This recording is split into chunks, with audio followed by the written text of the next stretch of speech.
Hi, it's not your fault or mine, but together I'm convinced you and I can do something about it. We have a great show for you today. Stay tuned. Voices of humanity, we need to hear your voices. We need to hear your voices.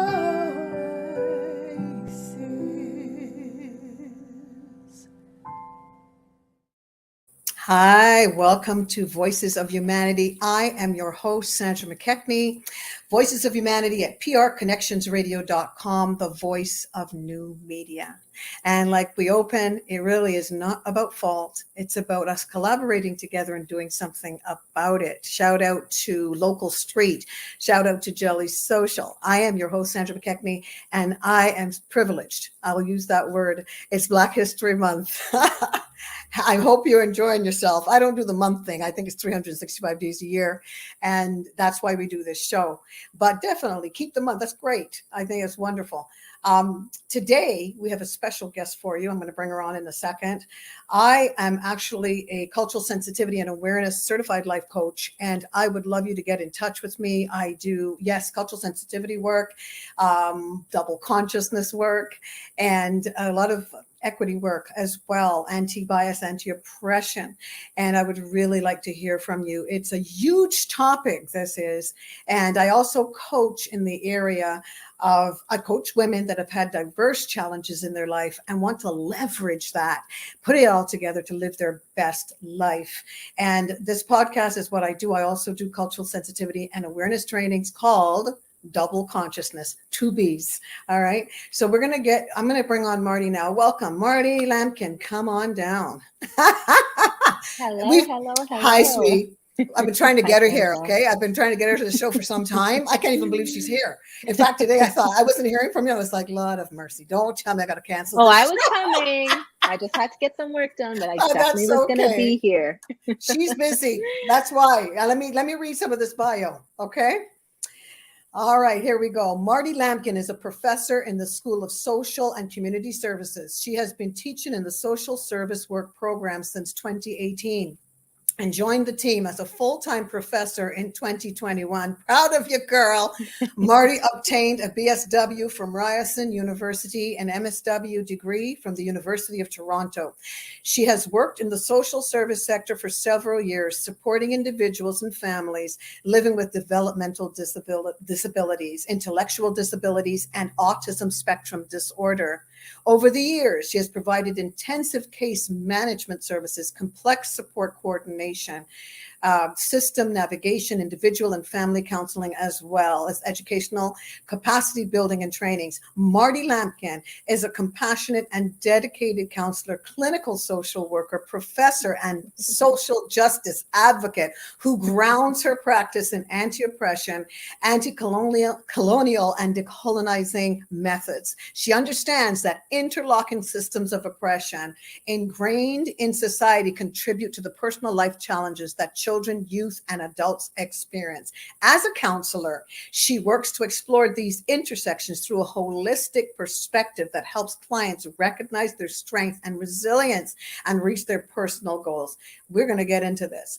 This girl is on it. She's in it to win it. Where did we meet? At one of my learnings, right? Yes, double consciousness was the Woo! first time I met you. Mm-hmm. And I knew we had to stay in contact with one another. We did. I'm so Yes, glad we we have. did. Yes, You we were have. such an encourager about those trainings, and it really encouraged me. And you had a hand to do with me doing it at another agency, and Yes. you sure did. So thank you. Thank you. In case I didn't thank Thank you, but you. it's wonderful for you to be here. This topic is close to both of our hearts. I've been in the developmental sector and such for years, Marty too, and she's gone on. She is a professor. Okay. So we're very proud of her. And we welcome this month to celebrate Black History Month in this. As I said, I do the 365 days a year thing. But if we're going to have a month, let's use it up. 1000%. Right? Marty, I want to first off the bat say to people, I want to know a little bit about you before we get into all the good stuff and your passion, why you are passionate and why you are here to unfold some of this for us. Who is Marty Lampkin? Okay, so thank you for that wonderful introduction. My preferred pronouns are she and her. And so, as you've said, yes, my name is Marty Lampkin. I've kind of been a bit of an advocate, social justice advocate, I think, all my life, which led me into this field. In terms of my passion, again, a lot of my experience is mainly working with the marginalized community of folks living with disabilities or other abilities. And just recognizing how neglected they are from our society, how isolated, how stigmatized they are in our societies, in our communities, and how their caregivers and anybody attached to them also frequently experience that marginalization and that silencing. So it's been a huge passion of mine to bring awareness to that particular area, because actually, at this point in time, when we look at current stats, about 6.4 million Canadians live with some form of disability. 6.4 million, okay? And when we think about this worldwide, we're looking at 15% who identifies with having some form of a disability. So it's quite a common phenomenon experience in our world. However, individuals who do identify with having any form of disability, again, they experience a lot of marginalization. And especially if those disabilities are what are referred to as kind of invisible. So we might not see that person with the cane, or we might not see that person in the wheelchair. And so we don't necessarily recognize that perhaps, they need additional supports, right?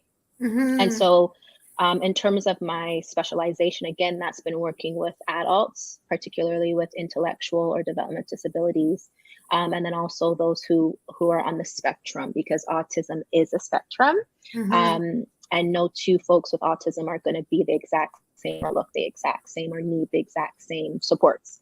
And so within that, I've worked with the individuals directly who some of them were survivors of institutions. And those institutions existed in the Americas. They also existed right here in our backyard in Canada, where it was this idea that we have to separate these people from the community and institutionalize them. Yes. Right. Yes. And some of those institutions, again, survivors have come out, they have advocated, they have spoke about the harms, the physical, the emotional abuse that they've experienced in those settings, wherein a lot of parents thought they were giving their kids the best opportunity, which was to be cared for. And actually the quite opposite happened. On the other spectrum of my work, when I work with families who still have their adult children in their home, they experience a lot of isolation, a lot of stigma.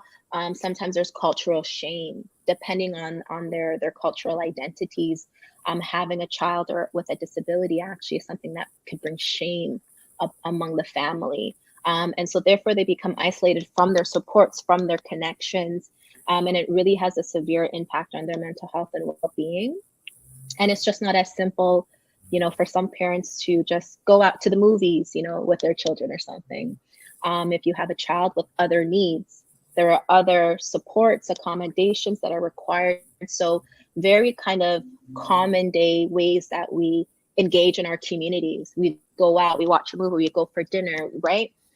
These actually become huge barriers, or there's additional challenges for these families to be able to engage in those ways. And so that's really been a huge, I guess, learning that I've had the privilege to journey with a lot of these families with and on, and to support them through that. A lot of it was through connecting to services, but also through a lot of counseling as well, because of some of those concerns. So as a Black racialized woman of African Caribbean descent, right, my passion is that intersection now of kind of Black cultural identity, anti-Black racism. Marty, baby, sorry, babe. Can you take off the because you are lagging because of the fogginess in the back. Oh yes, of course. Thanks, sweetie. I know. I don't like people see my background either, but I don't care. I think that's what's happening. 1 second. Let me adjust that for you. No problem. How's this look? Yay, that's nice. Better? Yes, let's Okay. leave that. Let's see if that helps there. Let Wonderful. me know Okay, if so that you said works. 6.4 million. In what demographic?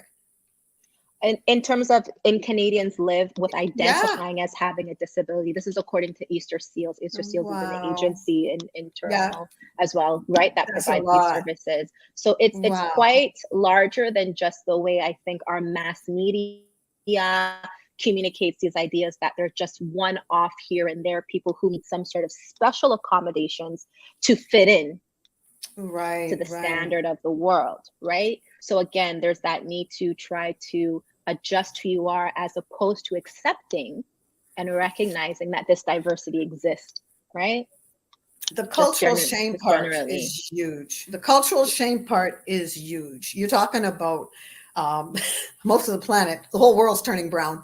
But I mean, people that have had a lot of shame in an intergenerational, multi-generational way, 1000%. right? 1000%. And then showing up, we used to, you'd be hiding things like that. You know, I have a Oh, great, it was a, 1000%. right? A second uncle, great uncle. Well, he was kind of hidden away. Like you don't talk to people about going in, you know, we used to call it like mental institutions and so such as it was Yes. called, right? Yes. So we didn't put any pretty names on that. And there was, you know, there was certainly a lack of dignity to take today. You wouldn't get away with that, right? In terms of respect. But in your work, when you're thinking of cultural shame, how does that show up for people of color? Like, how does it Oh, really? in so many ways, right? Wow. So the masking is huge where and what I mean by masking is that you Yeah. pretend that the issue doesn't exist, right? Mm, So sometimes I might have worked with parents or communities who they just can't understand why their child is like this. They just can't right. understand why they can't just do X, Y, and Z. Well, actually, they have an intellectual disability. So although their age is at a 40-year-old, their capacity actually, in Right. terms of understanding instructions, following through with instructions, etc., it's quite more complex than what meets the eye because often they don't have a physical disability, right? It's one of those invisible disabilities. And so there's sometimes a lot of frustration with the parents who can't really understand that. And when you think about the intergenerational piece of, well, did I see my parents talk about this? Did I see my great grandparents talk to their, like, right? You don't see those Yes. conversations being Yes. held. So it makes Yes. sense when I work with families. I very much normalize that. I can understand why you feel frustrated. I can understand why you don't get these things, but have you ever considered this? And oftentimes that was not a subject of discussion, right? And perhaps Mm, the community, the culture, the country that they were kind of raised in, right? And so it's mm-hmm. a huge learning curve. It's a huge learning curve for parents to have to Wow. understand and recognize that, and then also come to terms with that. Because if you already had the perception that your child is going to be like this, and then that there's a bit of a grief and loss there also that doesn't really get picked up either, right? And so there's often a lot of support in place to help families and helping their children, but who's actually helping Wow. the family, Wow. Wow. right? When I think of like, when I look at young men that may have an intellectual disability, but they present as perhaps they don't, and walking around with the judicial system the way there is, Lord have mercy. I think to myself, they're in danger, physical, psychological, you Everything. know. And they, by the time they open their mouth, maybe you can tell. I mean, like this is diverse. It's not that people with intellectual disabilities show up a certain way, and you can just tell. Ah, you look, you know, they don't have a Exactly. cane, like you said. And so I think to myself, how in terms of the judicial system, do you know anything about that? Like how people show up there? Yeah, well, what happens often if there are racialized communities, right? And Yeah. I'm just going to speak to my experience specifically working with those of the African Caribbean diaspora and other racialized communities, but mainly those of the African Caribbean diaspora. They are seen as Black men and women before they are seen as also having that autism spectrum disorder. And so what happens is that their Blackness is a target, as it is for all Black folk. Our Blackness is the target because of those associations through enslavement of Blackness with criminal and Blackness with dangerous. Absolutely. Right? Where and even back in the day, Marty, even back in the day, I'm interrupting you. That makes a good show. But even back in the day, Marty, they would look at our young boys. They never had an opportunity to be boys. They were putting our boys out in slavery. The young boys were looked at as men and treated as such. 1,000%. And we still see that. We still see that today, where our Black children somehow go from like toddler to our girls adult. as well. Yes, absolutely. And the girls as well, of course, right? And then if we talk about folks who are queer or non-binary, then the marginalization is even worse. But right, so I've worked with a lot of adults who are in the court system. The lawyers are speaking to them. They can't comprehend. On a good day, nobody can really comprehend what a lawyer is saying, anyways. But can you then imagine the layer of that? They're asked to sign documents that often they aren't informed fully about. So I've done a lot of work with lawyers to help them understand that what you're saying that you think is so clear in your mind, you're actually going right over this person's head, and you're not going to be dealing with the ramifications of that. This individual is going to be dealing with the ramifications of that. And so I think that's where, and a lot of folks aren't aware of how many folks living with some sort of intellectual disability or autism are in the judicial system. They are. So you've actually had to communicate with lawyers in terms of advocacy for 1,000%. people. Yeah, 1,000%. And just working with the clients to say, do you understand why we're here? Do you even understand what a court proceeding is? Right. Who is explaining this? Right? Who is breaking this down for folks? Okay, so there's a lot of education and learning that needs to be done. And again, there isn't much support for that, because any resources for kind of folks interacting with the judicial system, they often don't have the understanding of the autism piece. They often don't have the understanding of the intellectual disability piece. So they might be very versed, and they often are, in court proceedings and, all the laws and the procedures and the practices. But then, so this is another piece of a lot of the work that I've done, is that when I am connecting families or individuals to resources, they might have a resource for this particular thing, but as soon as they find out the person has autism, it's kind of like, oh, well, we can't support that person. We don't know how to, right? And so these folks often fall through the gap of services. And for me, it's less of what you can't do. It's more of how are you going to build capacity to be able to support. And that's where those conversations need to start happening, because even in the disability sector, specifically in Ontario, which is where I've worked primarily, the sectors are very siloed, right? They're very, right? So we have the disability sector over here. We have mental health sector here. We have the justice sector here. We have the housing, right? We have housing support over here. And that doesn't mean there aren't some really great programs that are doing some of that cross work. But again, it is still very much siloed. And so it's quite hard for parents, caregivers, and the individuals themselves to receive the support that they need throughout the lifespan. Throughout the lifespan. Because again, resources are targeted sometimes for particular parts of the lifespan. So you'll have a lot of maybe supports for infants and children when they're in school and things like that.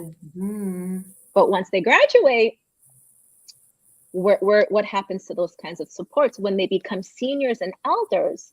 What kind of additional supports are there for them as well, right? So you're thinking about this across the lifespan, and then also thinking about it in terms of the parents across the lifespan. Because if mom and dad die, who's then going to provide supports for the adult? What's going to happen? So when you're looking at this, do you see a lot of bias in terms of all of these intersections for service? I mean, is there this sort of implicit or implied? Especially if they're of the African Caribbean descent, right? So a lot of people are now awakened to things that our ancestors and folks like you have been stomping and chatting about forever, which is anti-Black racism, Yeah. Okay, this has existed for a very long time. Yeah. However, folks are kind of becoming a bit more aware of how prevalent and pervasive it is. And so I've even had experiences where parents are advocating for their children, and instead of being seen as strong advocates, they're being seen as very challenging parents. They're very Okay. aggressive They better parents. not be too strong, because you know what they're going to say. Right. Right. Right? But they Yeah. have, but that it's something that, well, a parent's not going to not do it. That's for dang sure.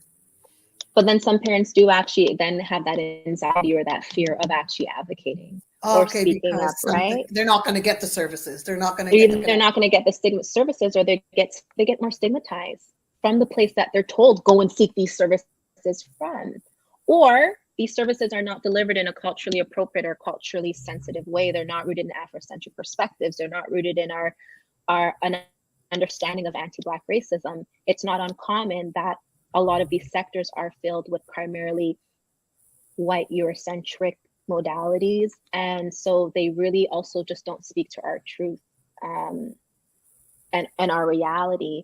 And a lot of clinical staff aren't trained. They're just not trained on anti-Black racism.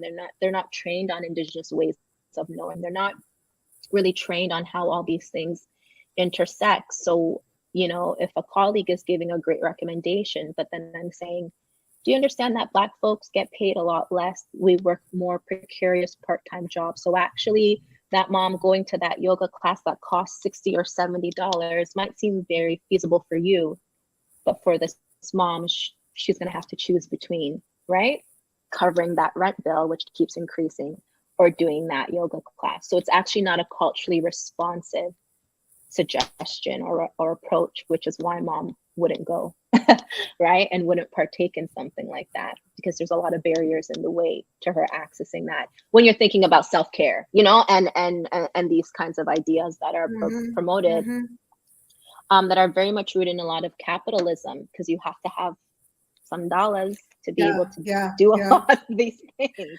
right? I was thinking just now how much of this has to do with this our multi-generational stuff, and in terms of when whiteness would look at us and say, you know what, they don't feel, and this is what was happening. They don't feel. Oh, They're yes. monkeys, they're apes, they're not human. Look at their heads. Let's measure their heads according to some pseudoscientists like Carl von Linnaeus, Johann Blumenbach, and Darwin and his cousin there and all. You know, the way that we were seen is you. So what I would love to be, and I've got, I love white people in here. Okay, my grandfather, he's Scottish, Yes. and you know what I mean. I'm not. Yes. I'm just saying it's come with us through the time warp. So it's not something that we can deny. It's not about, oh, how could you say that? It's what it is. I brought bias with me. I was assimilated into whiteness, so I understand a little bit of it. 1000%. And so when we're looking at each other, we're thinking of our Black boys a certain way, and our Black men and our family unit, and how that was, was ripped apart and dismembered, and we have a challenge because it did come with us. So we show up in the 21st century, and we do need advocates. There's certain people that will coach Smith me that will not go to white people. That's just the way it is. Because clearly I should have a little bit of more of an understanding, because of the work I do and the work Marty is doing as well. So it's not about, people will say, well, look, you're not going to a white coach and you're Black, you're racist. That has nothing to do with it. In fact, that's nonsensical, but because it has nothing to do with that. People go to their people. White people have white doctors and white clinicians, and so people go to who their people are. That's okay. We don't have to unpack that. But my concern is how Black boys have always been seen, Black girls, and how that shows how our bias, if we're talking about multi-generational, intergenerational, anti-bias work, equity work, all of this work, double consciousness, two streams of thought, two social identities. Yes. The fundamental is that we're not aware of our own awareness, right? We're taught to self-hate as well. So Massa would give that whip, to a brother and say, no, beat them like me. you need to do that. You need to beat them like me. You need to kill them if you have to like me. You are me, but at the end of the day, no, you're not me. You're refuse. You're nothing. So we bring a lot through the time warp, and those, the 1000%. assimilators, all of that is affecting our children today. So we need advocates like this woman right here to, and I said, hey, I saw a video of yours on LinkedIn. He was like, what are you doing? Girl, they were lying down on the street. What was going on? Oh, I attended a protest, in regards to no more deaths from folks who are homeless. And so that was around the pervasiveness of people dying, because our shelters, at least here in the GTA, have been at full capacity for years. This is not a new phenomenon. This has been occurring. And so it was just a way for me to show solidarity to that, because again, I have worked with folks on the spectrum who have also experienced homelessness, who have also been in shelters. And again, the shelter workers, the shelter supports aren't always aware of the autism piece. And so again, it's a double marginalization, or when we think of our identities, we're not just one identity, right? So when you think about that intersection, so I mean, I've been in shelters, I've supported people, I've advocated with housing so that folks don't lose their housing, in different scenarios, like different past examples of folks I've worked with. So again, I think the piece that you wonderfully raised around the intergenerational, right, parts, it's very prominent on a general basis. Know that Black mental health is come back to us, Marty. You're freezing a little bit, but shake yourself. Oh, we might. I hope we don't lose you. Marty's frozen. Come on back. I want to talk to you about the bias piece among people with intellectual disabilities. Marty, come back. I think is she frozen? I think so. It's a great topic, though. Maybe she'll come back to us. Dana, you want to put a commercial in? Marty. Hi there, I'm Sandra McKechnie from Double Consciousness. Double Consciousness looks like this: cultural sensitivity, cultural awareness trainings. I've been doing it for 4 years. We're going into our 5th year, our 41st time on Zoom, and we're doing it. Would love you to join us. The next thing that I do is I'm a certified life coach holding space for clients in the areas of cultural awareness and sensitivity, right? So people that may have a challenge and they just want some space, a consultation, coaching opportunity to unpack implicit racial bias. Everybody's welcome, and we would love to have you in the trainings or book a consultation. And we have a free opportunity, 15 minutes, if you want to have a chat and get to know me and find out where you fit in that.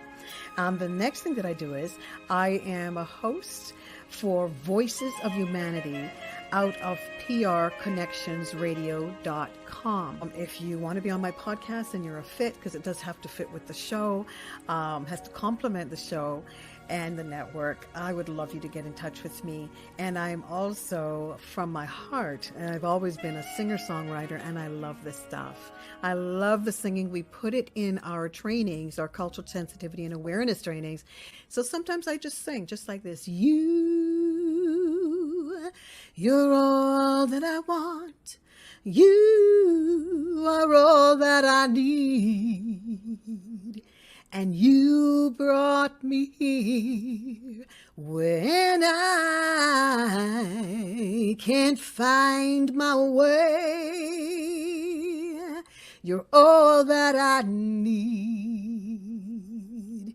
And you brought me here to pray. You should hear that with my keyboard player. It's to live for.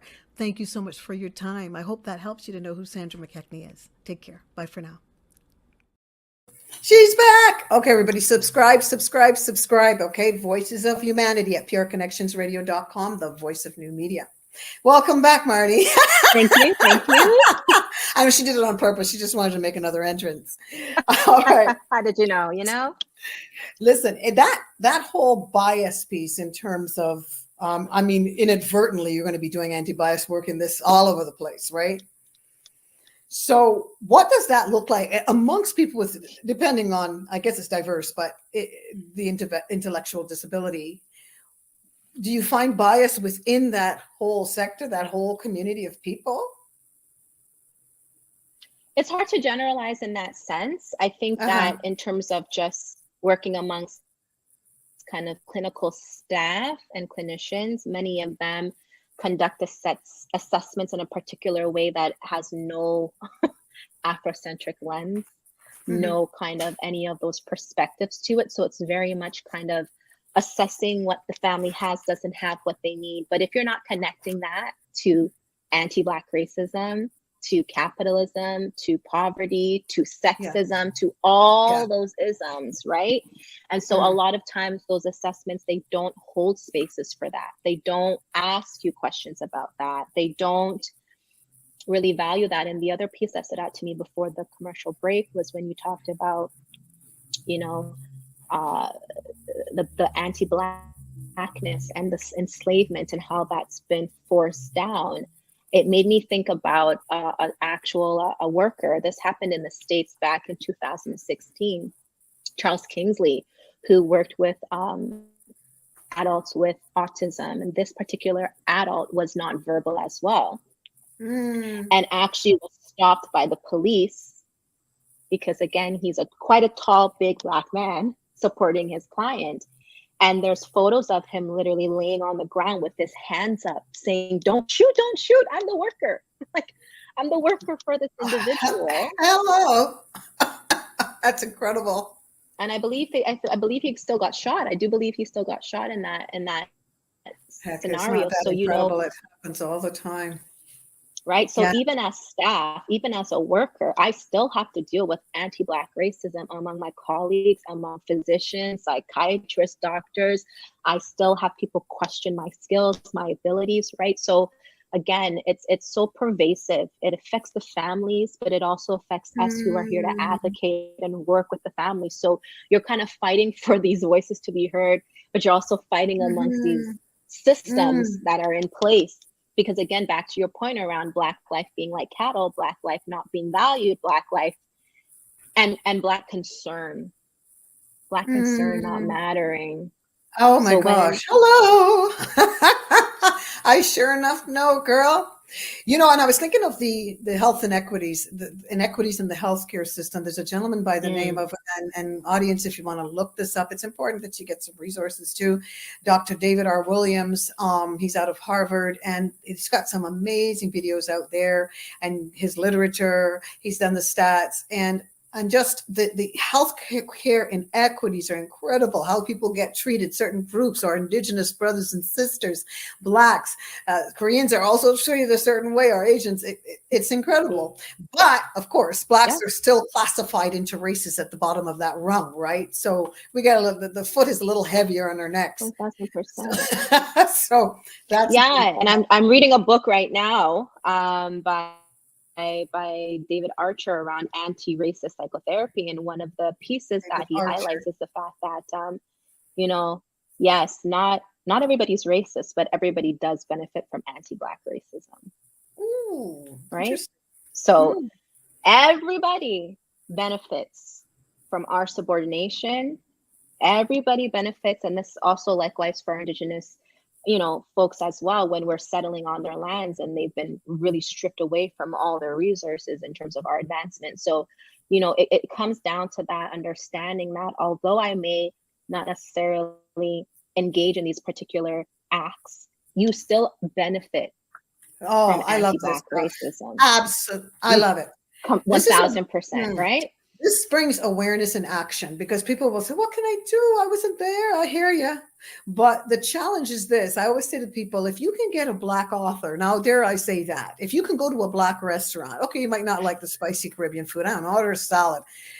Just some from fried plantain. That's nice, but we do benefit. So even the books that people are out here, I can name some people, but I won't, that might not be nice, out here benefiting and selling their books to Black people, have these huge Black audiences because people are like, oh, they understand. Whiteness gets it. And I'm not trying to be facetious. It's just when you go to people with handle and support people in areas of arbitration and you see, oh my gosh, this thing has come with whiteness through the time warp. It's right here in the 21st century, you know? Yes. And people are benefiting, you know, and that's a challenge. 1,000%. A huge challenge. And I just posted on my social media a post just at the beginning of Black History Month, because I just have to sit and reflect on this, that, you know, from February 1st to February 28th, my voice is seen as such a knowledge holder, right? It's so much wisdom. Your voice? I missed and that. then when March 1st comes to be, my voice is seen as such a knowledge holder and full of wisdom. And then when March 1st comes to the end of the year, my voice is now a problem, right? My voice is now a nuisance. That is so telling. Who wants to hear you the rest of the time? All this all this internalized guilt. And you don't have to be guilty. We can do something about it. And when people say that, oh no, I agree, I totally agree. My gosh, this is terrible. But that's nice. But we desire the awareness in action. You know, 1,000%. That's something. Yeah. What are we doing about it? And I have to do that in my own life every day. A bunch of us that have been assimilated into whiteness, and you know, at one time it's easier to be white. Who wants to be Black? It's very inconvenient sometimes. So, but we're proud of it. We've got some powerful people that we can celebrate 1,000%. At this time. On some huge shoulders, some educated giants that has taught us so much. So needless to say, I'm extremely proud of you, girl. You're doing the work. You are doing the work. That. But it's people like you, right, that make the work possible. Right? Because I think another part of the work that's not seen is everybody wants to commend you for the work, but they don't recognize how much labor this takes. They don't recognize how much emotional labor it takes to constantly advocate on behalf of other people, and also experience those forms of violence yourself, right? Experience being stopped in stores, experience being followed, experience having loved ones being shot and killed by the police, experience, you know, child welfare involvement. Like they don't recognize that also is taxing on you as well.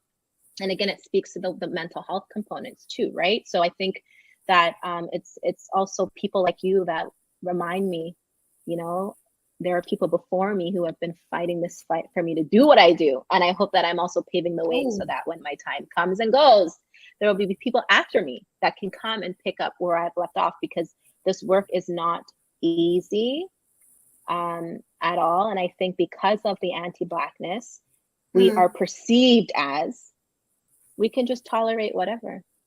Oh my! We can't get angry. Yeah. We can't be upset about it. We should just tolerate every day seeing our people die and killed. This should just be normal for us, and we should carry on going to work and carry on. Yes, because going about our day-to-day reality. We're shucking and jiving, and that's not to offend anybody. The reality is, if you have been in this system 50 years, 100 years, if you've had ancestors, they have passed things on to you inadvertently. They didn't sit there and think about it. It was in them, so they passed it. They taught you. They taught us. Our parents taught us things.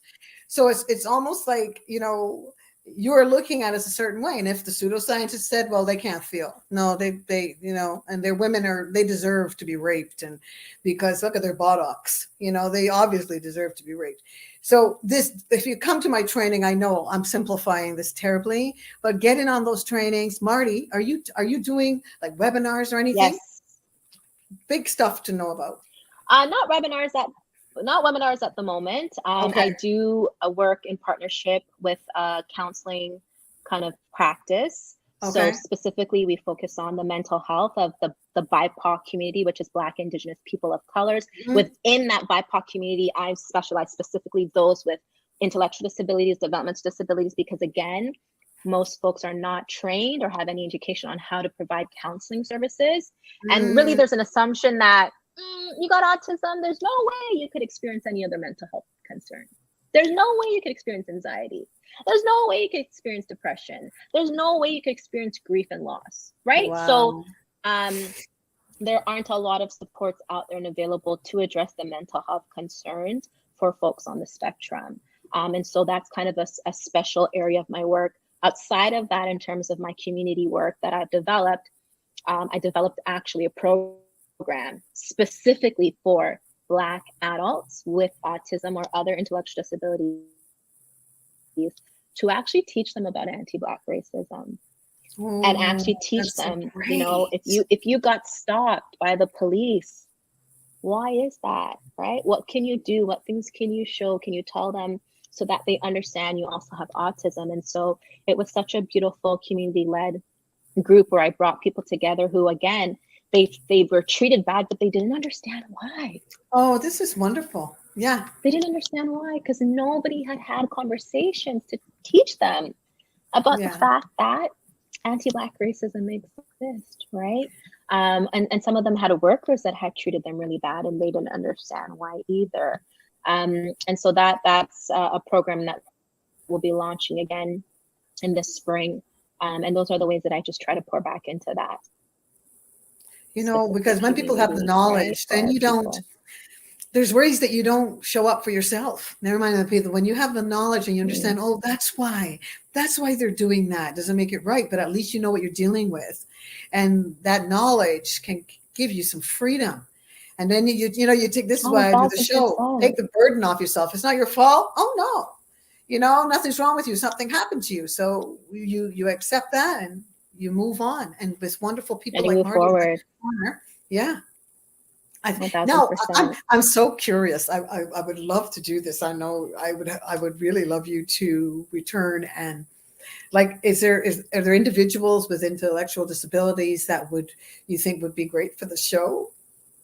Oh yeah, there's people that come to mind that I think, again, I also want to preface that I do this work as somebody who is not living on that spectrum or having an intellectual disability or any form of disability in the way it's been defined in our society. That's good to know, because a lot of people are doing this work and they do have intellectual. So I also I'm also very mindful of the privilege that I have to even hold these spaces and have these conversations. And my intention is never to take that away from people in the community. And so again, when I brought that group together, it was really a space to say, hey, this is this thing called slavery. This is what enslavement did. This is right. But then we also talked about our Black cultural identity and our belonging and why it's powerful and what we loved about ourselves. And they shared stories with one another. And some of them still were connected to this day. But there definitely are folks that I think of. One particularly is a mother. She identifies as having exceptionalities, is how she identifies herself. She's also an author of a book. I will just grab that for you really quickly off my bookshelf. She created this book called Exceptional You. Oh, really? It's an animation child book that I wanted to support. Nice. And so, you know, but a part of her story, again, is experiencing so many barriers as a Black woman, and then so many barriers as a woman with exceptionalities. And so I think that if she's interested, could be a really great addition to speaking really to her truth. I think it would be amazing. I think that if we had a little panel, we'll bring on 3 people or whatever StreamYard can hold, that we could, would you be interested in something like that? Or would they be interested in something like that? Perhaps we might have to just check in and yeah, well, we're going to have a sidebar conversation. Yeah. But just so that people can really get it from them, you know?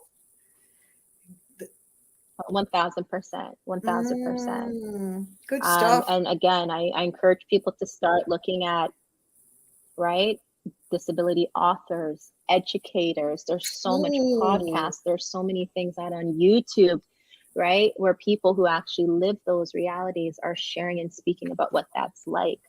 I don't have to stop and think or ever call, for example, a restaurant, is this accessible to me, right? There are certain things that I don't have to consider in my day-to-day life. Again, so I only speak from a place of the privilege I've had to work with families and how they've invited me into their lives to be a part of their journeys, right?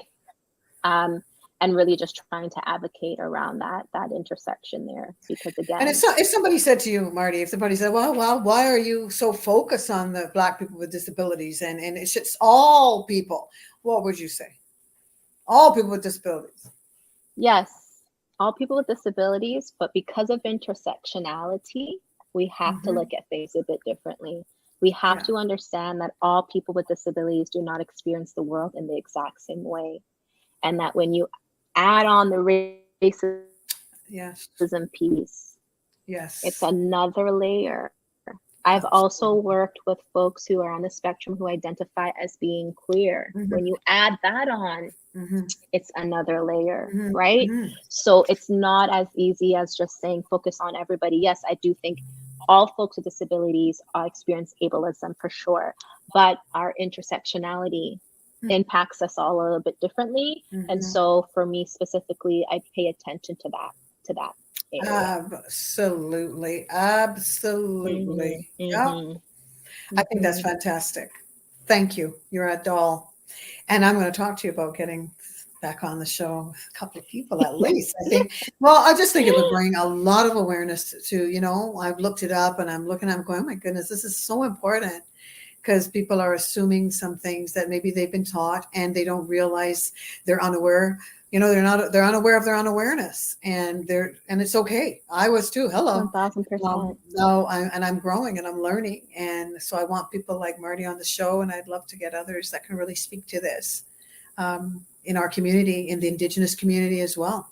That would be wonderful. 1000%.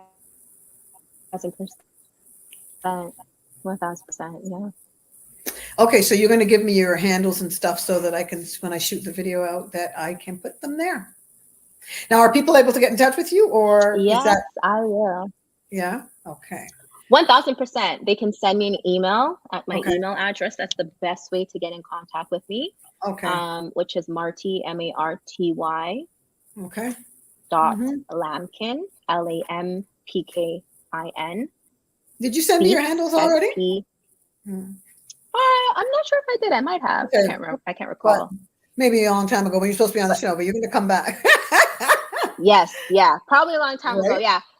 So yeah, there are folks that can directly reach out to me for education, training, things like that. And then again, you can follow me on my social media platforms where I post quite a lot of critical, reflective points and thoughts and bring awareness to community events or organizations that are doing amazing things. So those are the two best ways. All right. Thank you, darling. Thank you for coming. You're very welcome. Thank you. It was good. We got to work on our lagging on our internet, but we had some good information, and I want you back. It really is good. Thank you, everybody. Did you want to put in that next? I don't know if Dana wants to go to that station identification again. Thank you, Dana. Dana's doing all the technical stuff back there. Yeah. Voices of humanity. We need to hear your voices. We need to hear your voices.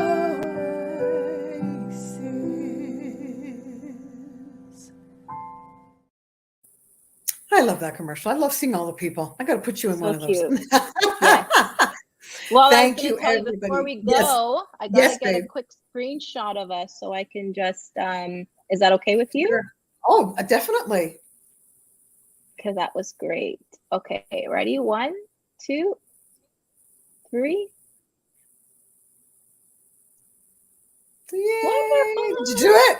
Okay, because all right. Wonderful. Thank you, sweetheart. It was good to have you on the show. And we are going to talk about you getting back here. Now, is there anything else you want to leave with our audience? Is there something else you want to leave with our people that they need to know? No, not really. Just I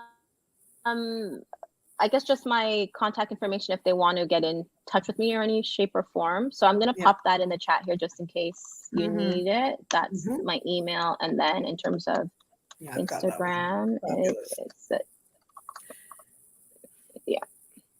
Yeah, and I'll put it on the post as well. Okay, hon. Wonderful. All right. Sweet. Wonderful. Thank you, guys. See you next time. We'll be back. Bye.